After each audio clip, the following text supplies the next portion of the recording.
What's up, everybody? Welcome back to those of you returning, and welcome to those of you that are here for the first time. Today we'll be reading Matthew chapter 24.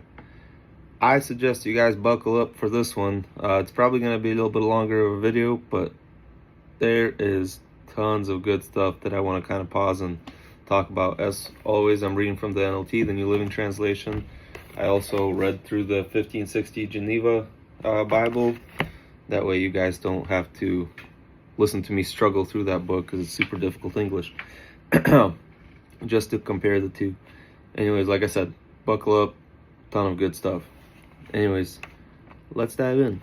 Matthew chapter 24. As Jesus was leaving the temple grounds, his disciples pointed out to him the various temple buildings. But he told them, "Do you see all these buildings? I assure you, they will be so completely demolished that not one stone will be left on top of another." Later, Jesus sat on the slopes of the Mountain of Olives. His disciples came to him privately and asked, "When will all this take place?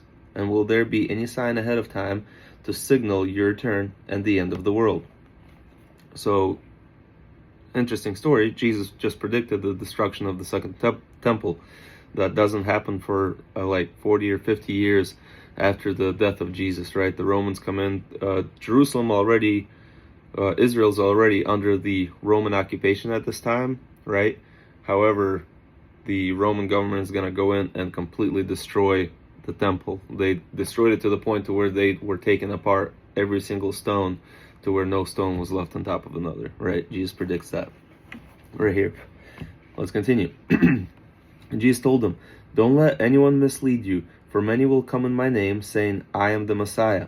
They will lead many astray, and wars will break out near and far, but don't panic. Yes, these things must come, but the end won't follow immediately." All right. All over TikTok, you guys see this right now. All over Instagram, all over everywhere else. People are just like, wars and rumors of wars. Like, that's it. The end is coming. What is it? What did Jesus just say? He said, you're going to hear about wars, and there will be wars near and far, but don't panic. Yes, these things must come. These things are happening because they must happen, right? But the end is not yet. Anyways, let's continue. The nations and kingdom will proclaim war against each other, and there will be famines and earthquakes in many parts of the world. But all this will be only the beginning of the horrors to come. All right? Famines are going to break out, earthquakes. There's some new volcano or old volcano out off the coast of California somewhere that's about to erupt and cause like 10,000 earthquakes, or I don't know. Crazy stuff happening, right? But what does he say? But all this will only be the beginning, you guys, the beginning of the horrors to come. All these things are going to happen, but the end is not yet. It's just the beginning. Then you will be arrested, persecuted, and killed. You will be hated all over the world because of your allegiance to me. And many will turn away from me and betray and hate each other. And many false prophets will appear and will lead many people astray. Sin will be rampant everywhere, and the love of many will grow cold. But those who endure to the end will be saved. I'm going to return back to that little verse right there, probably several times throughout this chapter. But those who endure to the end will be saved. Keep that in mind, please. And the good news about the kingdom will be preached throughout the whole world, so that all nations will hear it. And then finally, the end will come, right? All these things are going to happen. All these terrible things are going to happen. You're going to get persecuted. People are going to hate you for being Christian, right? It's happening all over the world right now, but still there's many countries in the world where Christianity, people mock it and people don't like it and whatever, right? But you're not getting persecuted yet. That means the end is not yet. All right, let's continue. The time will come when you will see what Daniel the prophet spoke about, this sacrilegious object that causes desolation, standing in the holy place. Reader, pay attention. All right, so I want to read that one from this book as well, because it's slightly different, right, of what it says. So, in the Geneva Bible, when ye therefore shall see the abomination of desolation spoken of by Daniel the prophet, standing in the holy place. So here they refer to it as abomination of desolation, right? And that's how I've heard it for many years. But here it says the sacrilegious object that causes desolation, right? And this is all the prophecies and stuff like that. We're not diving into that right now. We're going to learn about Daniel and the prophecies later on when we go back to the Old Testament. There's going to be more in Revelation. There's going to be more throughout this whole entire book, right? For right now, just know that there was a prophet, Daniel, back in the day who who had a prophecy about these abomination of this desolation standing in the holy place, right? Which is going to be inside the temple. And which temple? Probably not the one that's about to be destroyed 50 years after Jesus comes. What's happening in Israel? Or what are they trying to do? I don't know. Look it up. Anyways, let's continue. Then those in Judea must flee to the hills.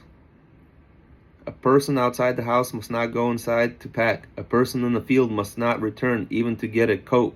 How terrible it will be for the pregnant women and for mothers nursing their babies on those days. All right, I'm going to pause there. What does Jesus say? Does Jesus say when this desolation of abomination stands in there, right? Again, that's the end time prophecies happening here. He's talking about, does he say, you know what, like, yeah, go ahead and go fight this person, or like go ahead and stand against him, right? He says to flee for the hills. He doesn't say, you know, measly your way or walk your way slowly over there. He says flee. Don't even pick up your jacket. Don't pick up nothing.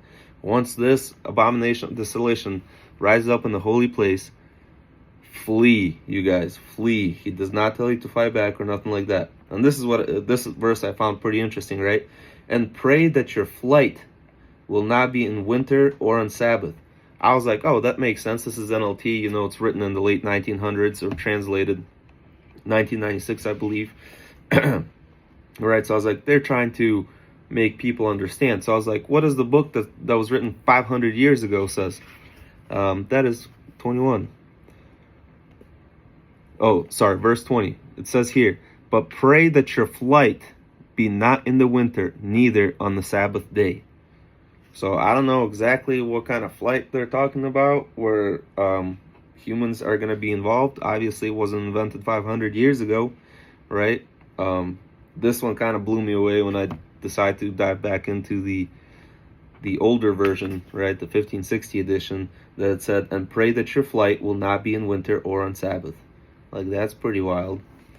Let's continue. For that will be a time of great horror that anything the world has ever seen or will ever see again. In fact, unless that time of calamity is shortened, the entire human race will be destroyed. But it will be shortened for the sake of God's chosen ones. Right, so here it says time of calamity. Here it actually says, and except for these days should be short. Oh no, sorry, 21. And then shall be great tribulation. Right. So in this translation and the older one, it says translation. Again, remember, this translation is directly translated from Greek. Okay, so it says, for there shall be great tribulations. That's crazy. What did Jesus just say earlier? The message that I told you to kind of think back on and remember, those that endure to the end shall be saved. Sounds like a lot of terrible things are going to happen first, right? Before the end. All right, let's continue. In fact, unless that time of tribulation is shortened, the entire human race will be destroyed. But it will be shortened for the sake of God's chosen ones, right? So God is going to shorten those days of tribulations just so that he can save who? Those that endure to the end. Yep, that's right. All right, let's continue. Then if anyone tells you, look, here's the Messiah, or there he is, don't pay any attention. For false messiahs and false prophets will rise up and perform great miraculous signs and wonders as to deceive, if possible, even God's chosen ones. So the God's chosen ones, you will see this all over TikTok, were God's chosen ones already raptured up and are now in heaven and not down here on earth having to go through all this. What does he say? All of these false messiahs and false prophets will be performing great miraculous signs and wonders as to deceive, if possible, even God's chosen ones. So God's chosen ones are still here on this earth, and Satan is going to be trying to deceive those people, right, until the very end. Let's continue. See, I warned you. If someone tells you, look, the Messiah is out in the desert, don't bother and go and look. Or look, he's hiding here. Don't believe it. For as the lightning lights up the entire sky, so it will be when the Son of Man comes. Just as the gathering of vultures show there is a carcass nearby, so these signs indicate that the end is near, right? So there will be people saying, Messiah, Jesus is supposed to come. He's coming. Like, get ready to be raptured, whatever. Doesn't sound like that's happening, according to what Jesus is saying, right? Sounds like you're going to have to endure until the end. And then when people are going to be telling you, look, the Messiah is here, or Jesus Christ has came back, he's over here, or he's in Jerusalem, or he's, wherever, don't believe it, right?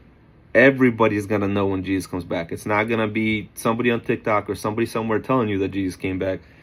The whole entire world is going to know when Jesus comes back. All right, let's continue. Immediately after those horrible days end, the sun will be darkened. The moon will not give light. The stars will fall from the sky, and the power of heaven will be shaken. I'm going to pause there again. What does it say? The sun will be darkened because of the lunar eclipse for a little bit, or it's just going to be a short period of time? No, it doesn't say that. It says the sun will be darkened. The moon will not give light. For how long? Just for 15 minutes while there's a solar eclipse or a lunar eclipse or something like that that's happening? No, it says that the moon will no longer give light, you guys. The stars will fall from the sky, and the powers of heaven will be shaken. And then at last, the sign of the coming of the Son of Man will appear in the heavens, and there will be deep mourning among all nations of the earth. And they will see the Son of Man arrive on the clouds of heaven with power and great glory. And he will send forth his angels with the sound of a mighty trumpet blast, and they will gather together his chosen ones from the farthest ends of the earth and heaven. What? So you're telling me all these terrible things are going to happen? All these tribulations are going to happen? Satan's going to try to deceive the people's chosen ones, or God's chosen ones. All these things are going to happen, and then Jesus is going to come back, and he's going to send his angels out to collect his people that did what? Endured to the end? Okay, let's continue. Now, learn a lesson from the fig tree. When its buds become tender and its leaves begin to sprout, you know without being told that summer is near. Just so, when you see the events I've described beginning to happen, you can know his return is very near, right at the door, right? So all these things does not mean that it's happening right now, right? Rumors of wars, famines, all these terrible things, Satan actually coming back to rule pretty much the entire world, right? So all these things are very near, right at the door. I assure you, this generation will not pass from the scene before all these things will take place. So I looked at this generation, right? What does this mean? So in here, it translates as, or this age, or this nation, right?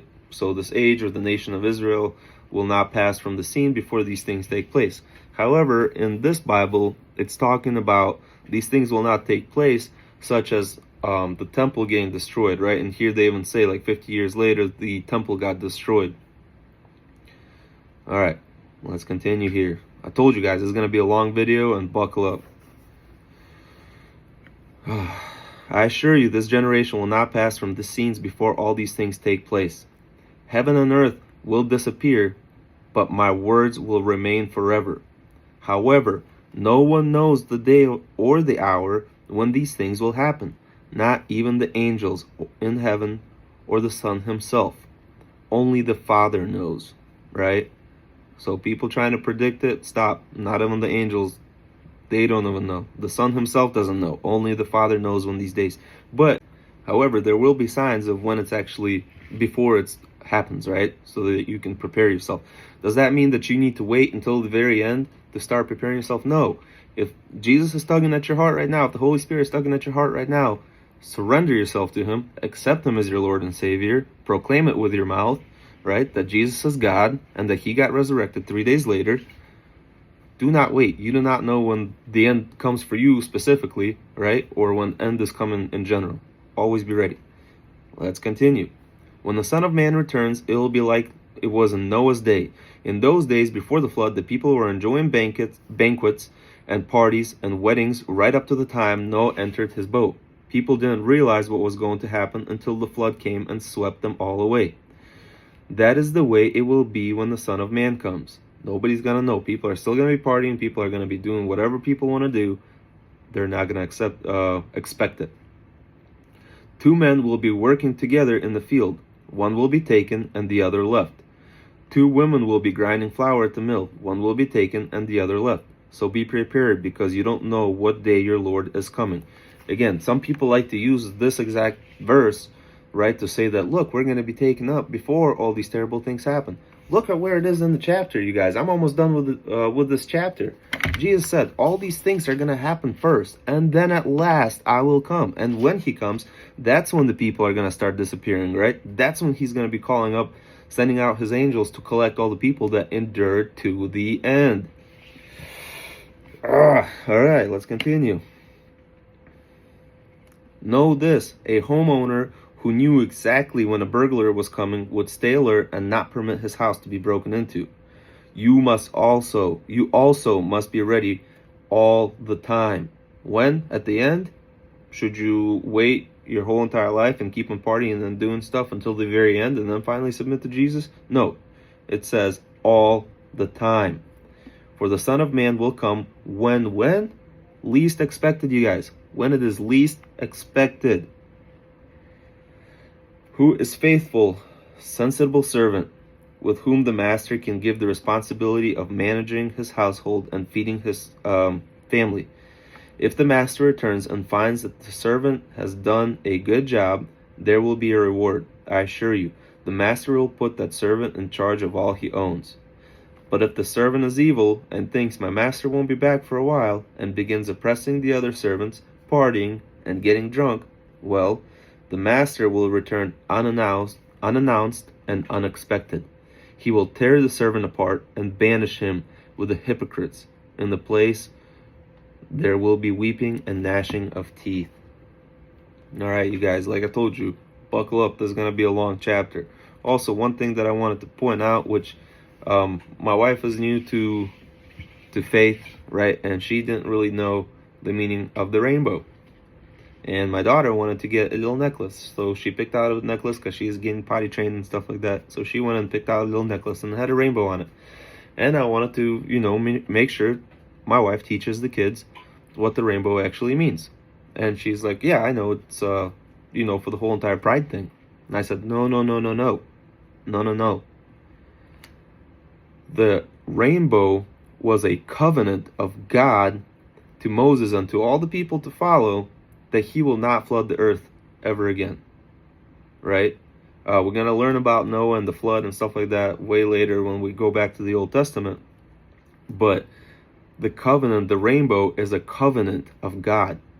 You guys, it's not for Pride Month. It's not for any of that sinful, whatever, this worldly things happen. None of that nonsense. You guys, do not teach your kids that, right? The rainbow is a covenant of God to the people that he will not do something that he has done before, right? Teach your kids that. It is a promise of God that he will never flood the earth again. Do not teach them about all this pride nonsense and everything else, right? Please, I beg of you. Anyways, sorry, this was a long chapter. This took a while, but we're done with chapter 24. We're going to be finishing Matthew here within the next couple of days. Thank you so much for sticking around if you stuck around this long. As always, I love you guys. God bless you and your families, and I hope I see you in chapter 25. Take care.